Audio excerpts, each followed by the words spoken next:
और मेरा तजर्बा भी कहता है कि खुदावंद भला है। आमीन। और तजर्बे से मालूम करो कि खुदावंद भला है। आमीन। और हम जो खुदा के लोग जो यीशु मसीह पे ईमान रखते, उसको फॉलो करते हैं, खुदावंद उनके साथ भला है। हम एक भले खुदा के पीछे चल दिए हैं। आमीन। इसलिए हम भलाई ही देखेंगे। आमीन। आमीन। हम भलाई ही देखेंगे। आमीन। आमीन। ये भलाई, एक हम जब भलाई का जिक्र करते हैं और भलाई लफ्ज़ सुनते हैं तो हमारे जहन में आता है कि शायद, क्या जहन में आता, चले आपके जहन में क्या आता है? मैं कहता हूं कि खुदावंद भला है। आपके जहन में क्या क्या क्या तस्वुर आया है? क्या तस्वीर बन चुकी है इस वक्त? क्या ख्याल आ चुका है? हाँ हाँ ठीक है। अच्छा ही अच्छा होगा। अच्छा ही अच्छा होगा। क्यों होगा? क्योंकि जिसके पीछे मैं चल रही हूं वो खुद आप अच्छा है। आमीन। अगर आप किसी अपनी लाइफ में किसी ऐसे शख्स के साथ या ऐसे ख़ानदान के साथ या ऐसे दोस्तों के साथ अटैच हैं जो भले हैं, तो आपके साथ भी भला ही होगा। आमीन। लेकिन अगर आप किसी ऐसे लोगों के साथ, ऐसे ख़ानदानों के साथ, ऐसी रफ़ाक़तों में हैं जो कि भलाई वाले नहीं हैं, जिन पर सलामती नहीं है, तो क्या आप कह सकते हैं कि हमारे लिए भलाई होगी? बहुत मुश्किल है, बहुत मुश्किल है। अगर कोई लोग लड़ाई झगड़े और कत्लो गारत वालों के साथ अटैच हो जाएं हम में से, तो क्या हम भलाई देखेंगे? जी नहीं देखेंगे ना। इसलिए रफ़ाक़त बड़ी अहम है। रफ़ाक़त बड़ी अहम है कि आप किसके साथ जुड़े हुए हैं। आप किसके साथ जुड़ना चाहते हैं और किसको अपने साथ रखना चाहते हैं, चाहती हैं, ये बड़ा अहम है। ये विज़डम है, ये रूहानी अक्ल है। और जैसे लोग आपके साथ जुड़ेंगे वैसे ही आपके हालात, वैसे ही आपके वाक़यात भी होना शुरू हो जाएंगे। आमीन। और हमें ये चेक करते रहना चाहिए कि हमारे अंदर किस किस्म के लोगों के साथ जुड़ने की तमन्ना है।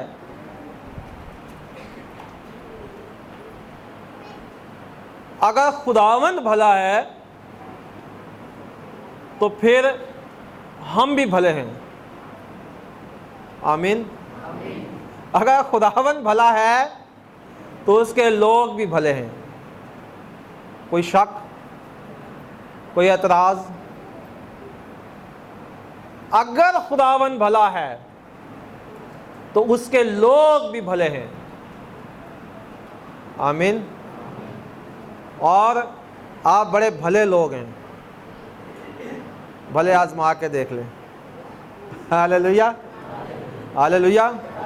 अगर हम खुदावंद के साथ रफ़ाक़त रखें तो, वरना भलाई जो है वो शायद तमन्ना ही बन के रह जाएगी। ये भलाई एक वसी चैप्टर है, एक तर्ज़ ज़िंदगी है, एक पूरा जिसको कहते हैं एक लाइफ स्टाइल है भलाई। और इसके तमाम तर जो इसकी रूट्स जाके मिलती हैं, जो इसकी जड़ें मिलेंगी जाके, वो इस बात पे मिलेंगी कि आप और मेरी लाइफ की जड़ें कहाँ हैं, कहाँ, किन जड़ों के साथ हम जुड़े हुए हैं। जब तक वो जड़ें ना काटी जाएं और हम उन जड़ों के साथ ना जुड़ चुके हैं जो भलाई की हैं, और वो जड़ें ना काटी जाएं जो तबाही की हैं, तो हम उसके भले होने का मज़ा नहीं चख सकते।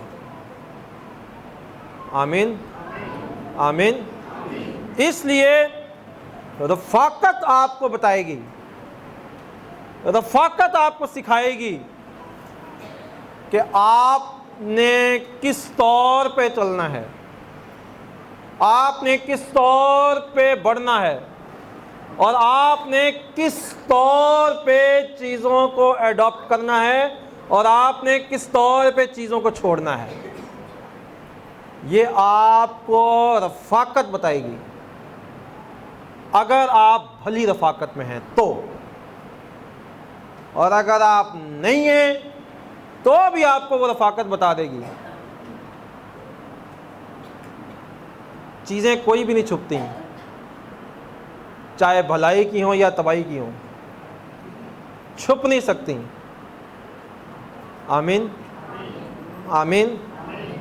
तो आए हम अपने आप के लिए भी ताली बजाएं। Hallelujah, hallelujah. अब ये दौर आखिरी है, ये एंड टाइम्स हैं, ये आखिरी अयाम हैं, और इसमें जिस चीज़ की हमें सबसे अहम, सबसे ज़्यादा ज़रूरत है, वो है रुल कुस की गाइडेंस। वो क्या है? पाक रूह की रहनुमाई।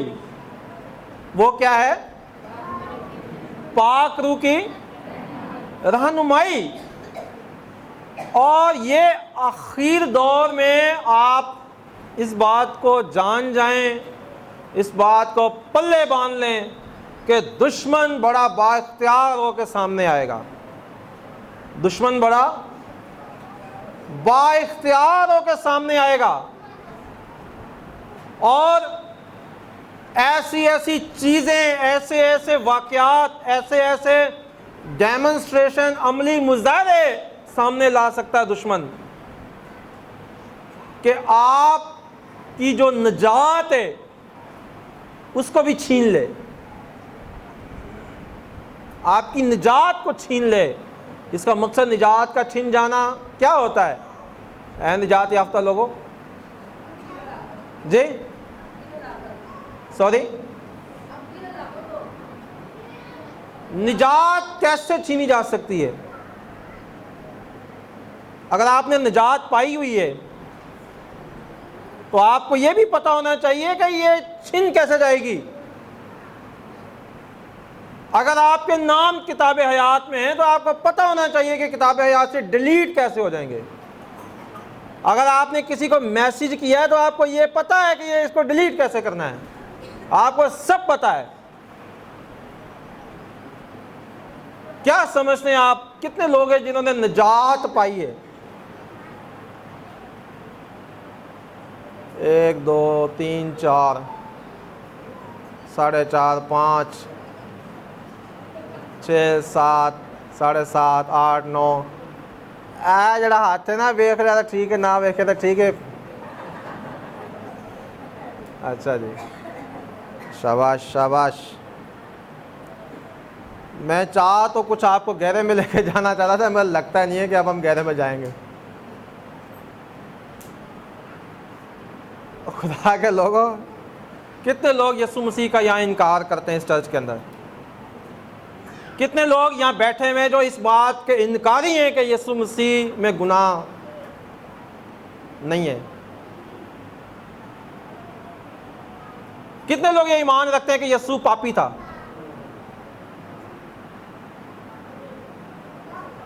कितने लोग ये ईमान रखते हैं कि यीशु मसीह मुकद्दस मरियम से पैदा नहीं हुए?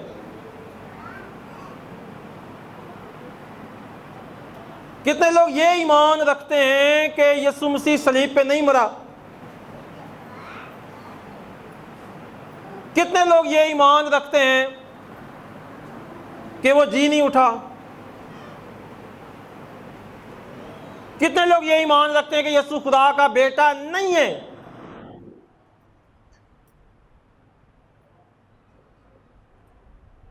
क्या आप ये ईमान रखते हैं? क्या आपका ये मानना है अपनी लाइफ में? कितने लोग ये ईमान रखते हैं कि यीशु खुदा नहीं है?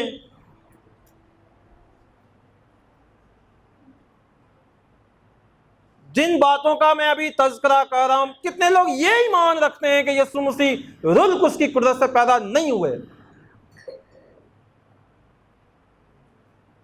इसका क्या मकसद है? कि जो जो मैंने कहा है, आपके हाथ नजर नहीं आ रहे मुझे, मैं इससे ये नतीजा करता हूं कि जो जो मैंने कहा है इस वक्त आप उससे उल्ट ईमान रखते हैं। कितने लोग जो जो मैंने कहा है उसको नहीं मानते? अभी जो मैंने कहा यीशु के बारे में, वो हाथ दिखाएं। जो जो मैंने अभी यीशु मसीह के बारे में कहा है आप वो नहीं मानते।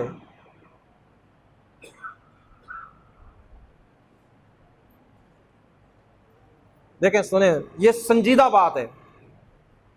हाथ नीचे कर। कितने लोग ये ईमान रखते हैं कि यीशु मसीह रुल कुछ की कुदरत से पैदा हुए?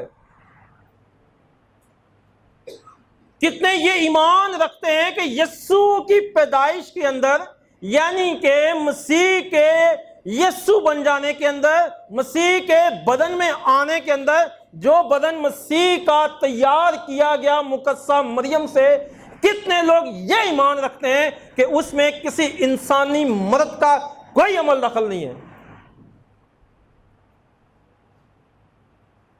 कितने लोग ये ईमान रखते हैं कि जो यीशु मसीह के अंदर रूह था वो पाक और पवित्र है? कितने लोग ये ईमान रखते हैं कि यीशु मसीह पाकीज़गी के एतबार से खुदा के बराबर है? कितने लोग ये ईमान रखते हैं कि यीशु मसीह वो इस जमीन का नहीं बल्कि आसमान से आया हुआ एक शख्स है? आप ये ईमान रखते हैं? अगर आप रखते हैं तो दलेरी से जवाब दीजिएगा। कितने लोग ये इस बात का यकीन अपने अंदर रखते हैं कि यीशु मसीह जिंदा है? कितने लोग इस बात का यकीन रखते हैं कि यीशु मसीह ने जो सजा भुगती उसने अपने गुनाह की नहीं, मेरे गुनाह की सजा भुगती है? कितने लोग इस बात का यकीन करके बैठे हुए हैं कि यीशु मसीह जो मुर्दों में से जी उठा है वो वाकई जी उठा है?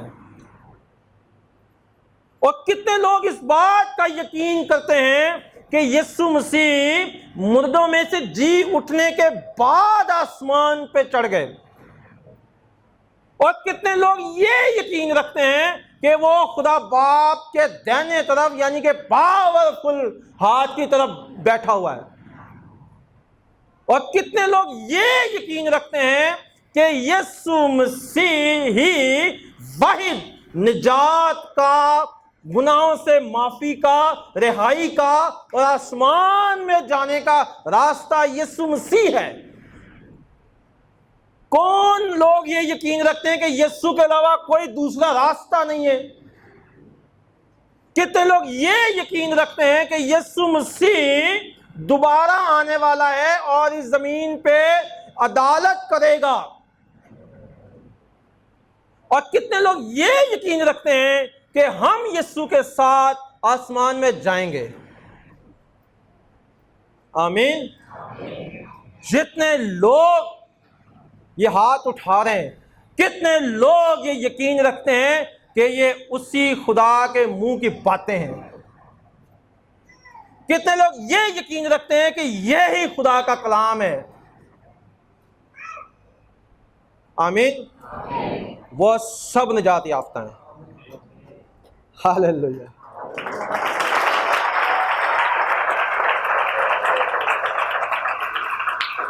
वो सब के सब निजात याफ्ता हैं।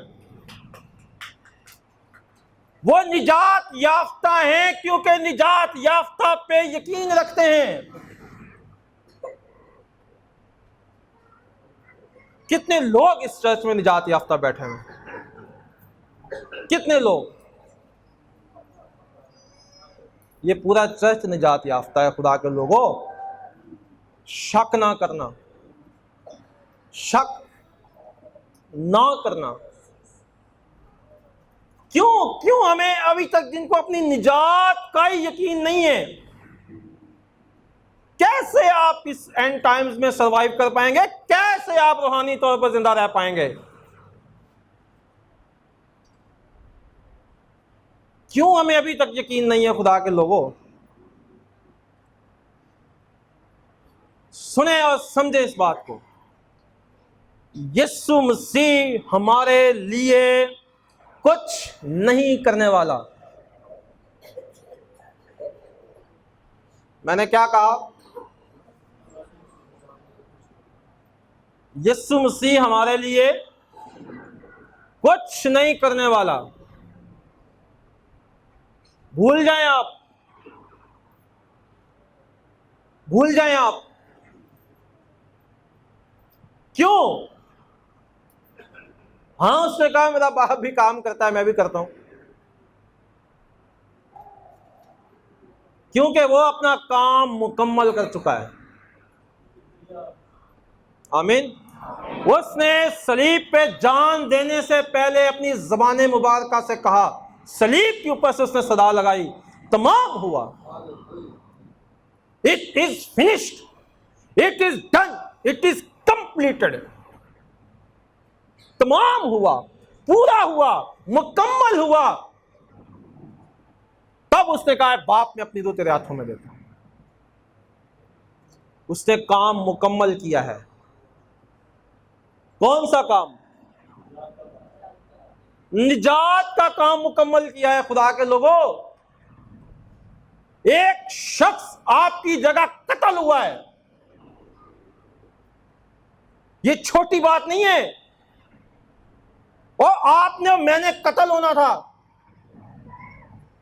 कोई फौरन आया और हमें पकड़ के साइड किया और कत्ल हो गया हमारी जगह। ये छोटी बात नहीं है। कोई किसी को एक ब्लड की थैली लगा दे या दे दे, बड़ी बात है। वो शख्स बड़ा होता है हमारे लिए। खून में जान होती है। इससे अपना खून दे के हमें बचाया है। एक शख्स, वो कोई आम शख्स नहीं, उसकी पैदाइश आम नहीं, उसके काम आम नहीं, और उसका नाम आम नहीं। एक शख्स जो खुदा का बेटा है, जिसमें गुनाह नहीं, वो आपकी और मेरी जगह कत्ल हुआ है। चर्च, कलीसिया इस सच्चाई पे खड़ी हुई है। आप लोग इस सच्चाई को मानने की वजह से मसीही हैं कि एक शख्स, खुदा का बेटा मसीह, आपकी और मेरी जगह कत्ल हुआ है। और ना सिर्फ कत्ल हुआ, बल्कि दफन भी हुआ।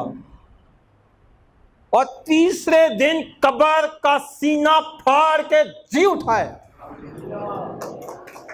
आमीन, आमीन। और कब्र उसको ना थाम सकी, सलीब को उसने जाके थाम लिया। मट्टी की क्या औकात है कि अपने बनाने वाले मालिक को दबा दे, थाम ले। उसने खुद उसने कहा मैं खुशी से अपनी जान देता हूं। मुझे उसे देने का भी इख्तियार है, उसे लेने का भी इख्तियार है। कोई उसको मुझसे छीनता नहीं। खुदा का बेटा आपके लिए कत्ल हुआ है। आप कोई आम लोग नहीं हैं, आपकी अहमियत है, आप कीमती लोग हैं। और खुदा के पास जो मलकियत है, खुदा के पास जो विरासत, जो खुदा की मलकियत है, खुदा की मलकियत इस जहान की बिल्डिंगें, इस जहान के टैलेंटेड लोग, इस जहान के काबिल लोग, इस जहान के मोस्ट एजुकेटेड लोग, इस जहान के क्रिएटिव लोग, या इस जहान की बड़े बड़े सियासी हस्तियां नहीं है। खुदा के पास अगर कोई मलकियत है तो वो लोग हैं जो जिंदा हुए, जो जी उठे हुए यीशु को अपना खुदावन मानते हैं। वो खुदा की मलकियत हैं। आप खुदा की मलकियत हैं, और जिसकी मलकियत छिन जाए वो कंगाल हो जाता है। आप खुदा की मलकियत हैं जो यीशु मसीह पे ईमान रखते हैं। वो ईमान, वो सच्चाइयां जो इसमें दर्ज हैं यीशु के बारे में, अगर आप इसके मुताबिक ईमान रखते हैं तो आप खुदा बाप के बेटे और बेटियां हैं, क्योंकि आप उसके बेटे पर ईमान रखते हैं। आमीन। और जो लोग ईमान रखते हैं, जो लोग यीशु का यकीन करते हैं, जो लोग किसका यकीन करते हैं? यीशु मसीह का। यीशु मसीह का यकीन करने की वजह से, और कोई वजह नहीं है दूसरी, तीसरी, चौथी, पांचवी, यीशु मसीह का। जवाब दीजिएगा मुझे, मैंने क्या कहा आपसे? यीशु मसीह का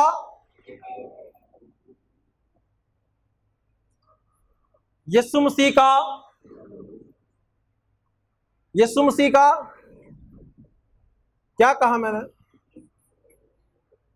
यीशु मसीह का यकीन करने की वजह से, और कोई दूसरी, तीसरी, चौथी, पांचवी कोई वजह नहीं है कि खुदा आपसे प्यार करता है, खुदा के साथ आपका रिश्ता है। वो एक ही बुनियादी और इकलौती वजह है कि आप खुदा के बेटे का यकीन करते हैं। आमीन। और सारी बरकतें उसके साथ कनेक्टेड हैं, सारी चीजें उसके साथ कनेक्टेड हैं। जिन लोगों को यीशु मसीह का यकीन है वो निजात याफ्ता हैं, उनके पास निजात का तजर्बा है। ये इब्लीस है, ये दुश्मन है। आपको क्या क्या ज़हन बनता है? आपका ज़हन क्या बनता है? अभी अगर मैं कहूं कि यीशु मसीह जो है वो आने वाला है, अगर मैं आपसे ये कहूं कि कल यीशु मसीह आ रहे हैं, आपका ज़हन क्या बनेगा जी? आपके ज़हन में क्या आएगा? कैसा ज़हन बनेगा हमारा? मैं आपसे कहता हूं कि कल सुबह 9:30 बजे यीशु मसीह आ जाएंगे, क्या फीलिंग है आपकी? सोचें, कल सुबह 9 बजे यीशु ने आ जाना है अपने फरिश्तों समेत इस जमीन पे। अब अंदर क्या चल रहा है जी?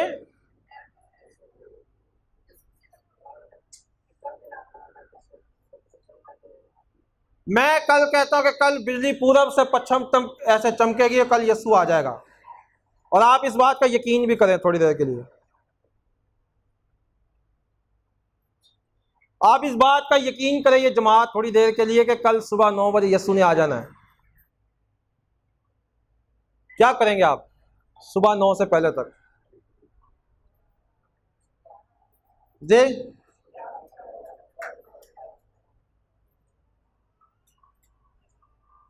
क्या आप क्या आप समझ रहे हैं कि 9 बजे यीशु ने आ जाना तो 9:30 बजे आप कहाँ होंगे? दोजख में।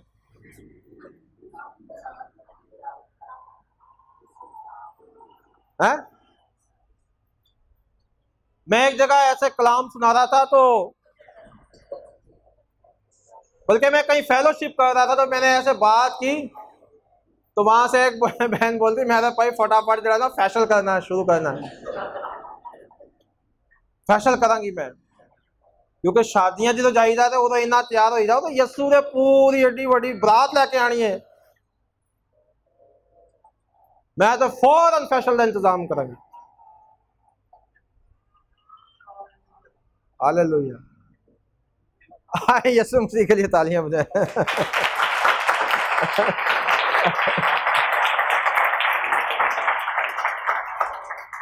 और सुने इस बात को, यानी कि अभी तक हम जो है वो अपने जिस्म की परस्तिश कर रहे हैं।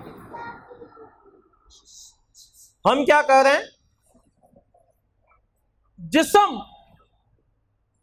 जिस्म को पाल लो, जिस्म को संभाल लो, जिस्म को पूज लो, जिस्म के लिए कर लो, जिस्म के लिए मर लो।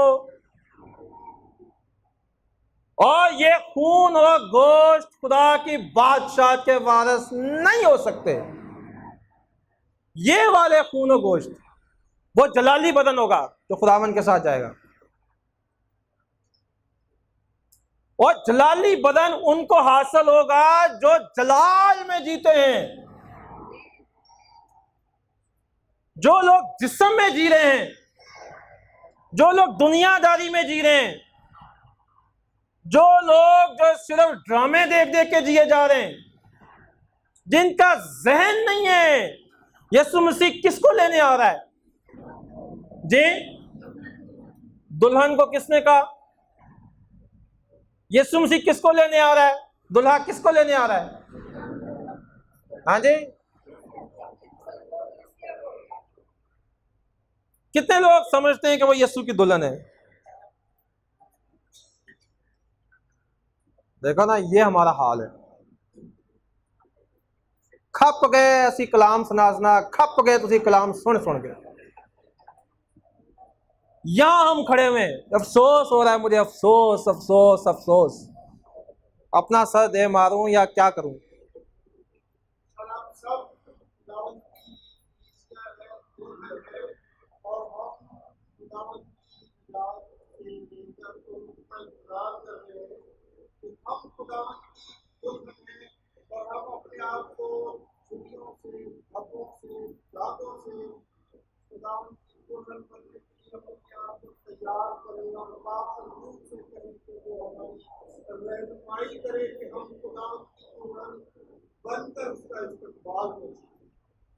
भाई के लिए जोरदार तालियां।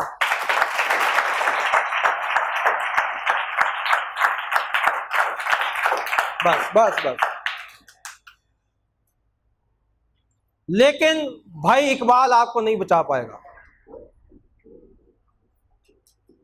ये उसका जाती इकरार है। उसके ईमान से आप नहीं बचेंगे, उसके ईमान से आप नहीं बचेंगे। हर शख्स अपने ईमान से बचाया जाएगा, ना भाई इकबाल, ना भाई जावेद नियामत, ना कोई और अपनी कलीसिया की तरफ से खड़ा होगा, क्योंकि आप जो कलीसियां हैं वो यीशु की हैं। यीशु अपनी कलीसिया को लेने आएगा, यीशु अपनी दुल्हन को लेने आएगा। ऐ दुल्हन सुन ले, और जिस दुल्हन का ज़हन ही नहीं मिलता दूल्हे के साथ, उसको ले जाके क्या करना है?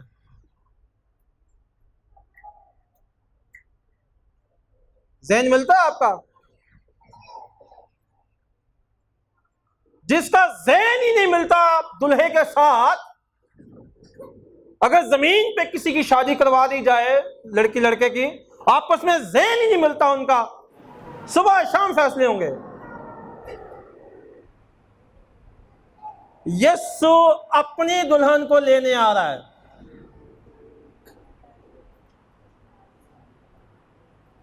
सोचें, चेक करें अपने आप को, हमारा ज़हन किससे मिलता है,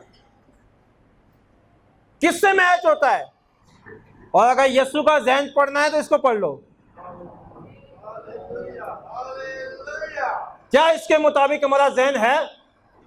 क्या सोच है, क्या ख्याल है, क्या इरादे हैं, क्या तर्ज जिंदगी इसके मुताबिक है?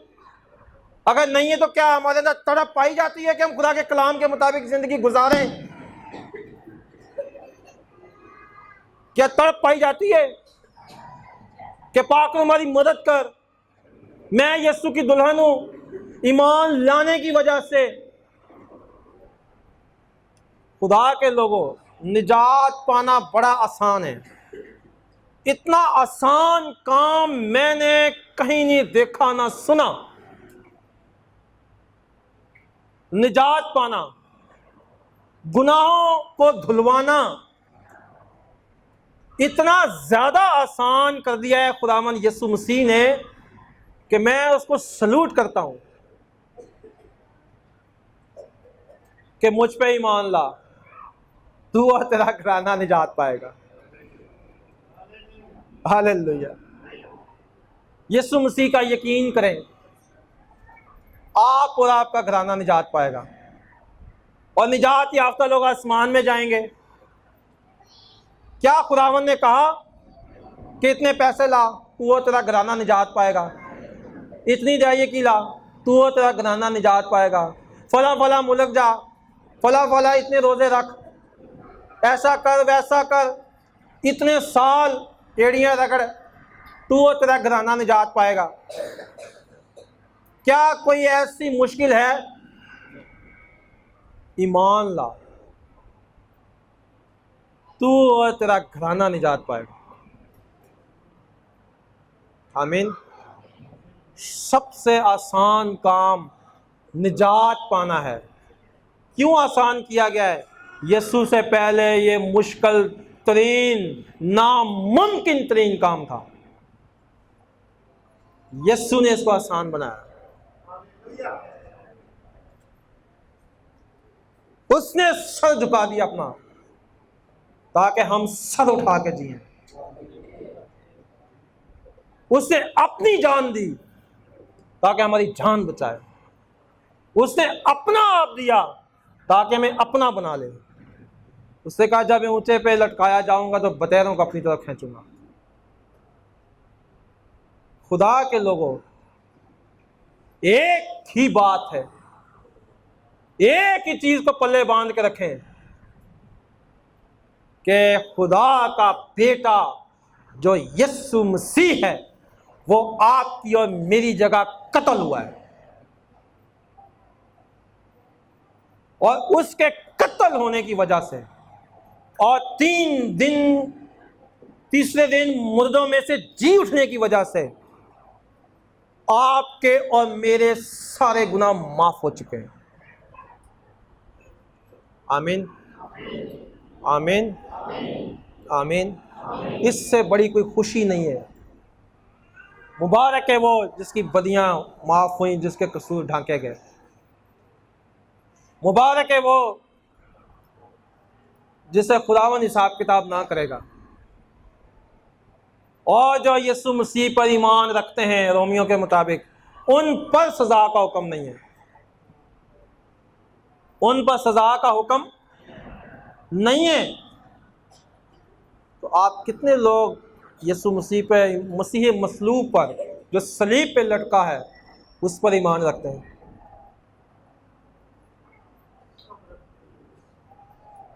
आप पर कोई सजा का हुक्म नहीं। ये मैं अपनी तरफ से नहीं कह रहा।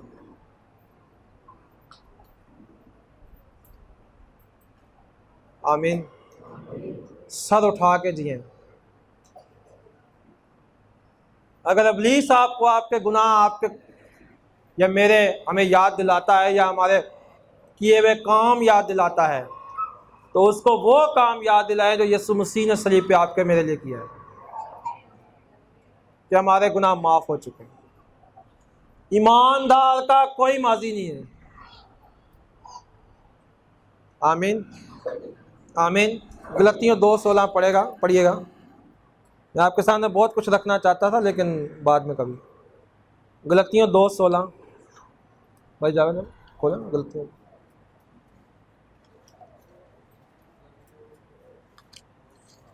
जी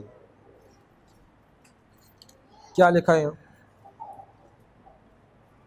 तो भी ये जान के आदमी शरीयत के अमाल से नहीं, तो भी ये जान के आदमी यानी के आदम की औलाद शरीयत के अमाल से नहीं, बल्कि अपने अमाल से नहीं, जो शरीयत के हुक्म है उनको भी मान के फेल हो जाने की वजह से भी नहीं। आदमी यानी आदम की औलाद जितने भी हैं ये जान ले कि आदमी शरीयत के अमाल से नहीं बल्कि एक पावरफुल लफ्ज है, सिर्फ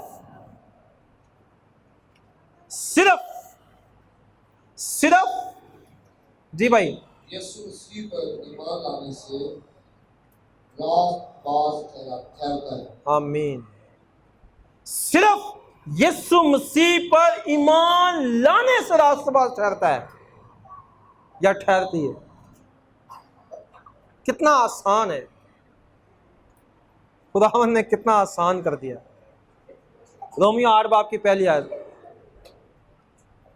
आप जब यीशु मसीह पर ईमान लाते हैं या ला चुके हैं, आपको पता ही नहीं है भोले लोगों कि आप खुदावंद में आ चुके हैं, खुदावंद की बेटे बेटियां बन चुके हैं। ये शैतान है जो आपको गाइड करता रहता है कलाम के खिलाफ, जो आपको निजात का यकीन नहीं होने देता। इससे बात करें कलाम के मुताबिक कि मैं अपने अमाल से थोड़ी रास्तबाज हूं, मैं तो यीशु के अमालों से रास्तबाज हूं। जो कुछ यीशु ने किया है मैं तो उसका यकीन किए हुए हूं, जो कुछ मैंने किया वो तो माफ हो चुका है। ऐ इब्लीस तेरे गुनाह माफ नहीं हुए, चल ना यीशु दे नाच। मेरा खुदा माफी का खुदा है, वो भला है। उसने अगर मैंने शुरू से कहा था कि खुदावन भला है, और अगर आपकी रफाकत यीशु मसीह के साथ है तो आप जान जाएंगे कि खुदा बाप भला है। अगर उसके पाक रूह के साथ है जो भलाई का रूह है तो आप तजर्बा कर लेंगे कि खुदावन भला है। अगर आप यीशु मसीह का यकीन किए हुए हैं, अगर आप उसकी निजात का यकीन करते हैं, तो इससे बड़ी कोई भलाई नहीं है कि कोई शख्स आपकी सज़ा अपने ऊपर ले ले, कोई शख्स आपकी जगह कत्ल हो जाए। कत्ल का हुक्म हमारे खिलाफ था, वो यीशु ने अपने ऊपर लेके कत्ल होके वो सारा हुक्म, वो दस्तावेज मिटा दी। ये सबसे बड़ा गिफ्ट है। और रोमियो 8 बाब की पहली आयत फरमाती है, बस अब जो मसीह यीशु में हैं, और मसीह यीशु में कैसे आप आ सकते हैं भाई रामशी? आप यीशु में आए हुए हैं ना, कैसे आए हो भा? विश्वास लाने की वजह से। वो काम करता है विश्वासियों की जिंदगी में। ईमान लाने की वजह से, यीशु का यकीन करने की वजह से आप मसीह में आ चुके हैं। आपको मुबारक हो। और अब जो मसीह यीशु में हैं उन पे सजा का, उन पे दोज़ख का हुक्म नहीं है।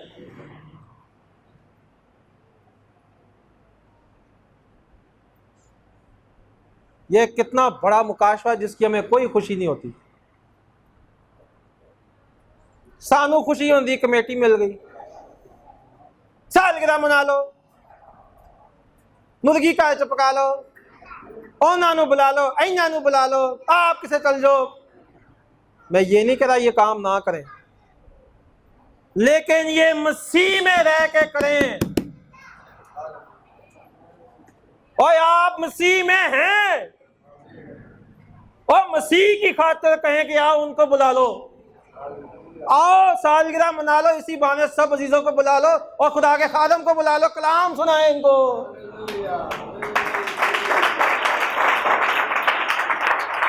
आओ उनकी तरफ चलते हैं। क्योंकि वो कई इतवार हो गए वो लोग चर्च नहीं आए। आओ उनकी तरफ चलते हैं। क्या वजह है? आओ इतवार को उनको भी साथ ले आओ चर्च, ताकि वो कलाम सुने। और जो मसीह यीशु में है वही उसका चर्च है। चर्च ये दीवारें नहीं है जिन्होंने हर साल रंग करिया हो। आप चर्च हैं। खुदावन दीवारों को नहीं लेके जाएगा, आपको लेके जाएगा। उसने दीवारों के लिए अपनी जान नहीं दी, उसने आपके लिए अपनी जान दी है। उसने ये इसलिए जान नहीं दी कि आप लोग इस फिक्र में पड़े रहे, आप लोग दरी पे इबादत कर रहे हैं या कालीन पे कर रहे हैं या फर्श पे कर रहे हैं। इससे कोई फर्क नहीं पड़ता कि आप इस वक्त दरी पे बैठे हुए, कालीन पे या टाइल पे बैठे हुए।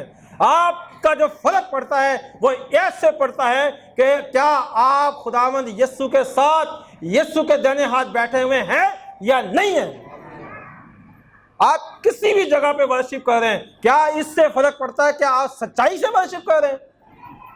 क्या आप रूह और सच्चाई से उसको मान रहे हैं? इससे फर्क पड़ता है। छोड़ दें ये दुनियादारी। कब छोड़ेंगे हम? आखिर इस दुनिया ने हमें छोड़ देना है।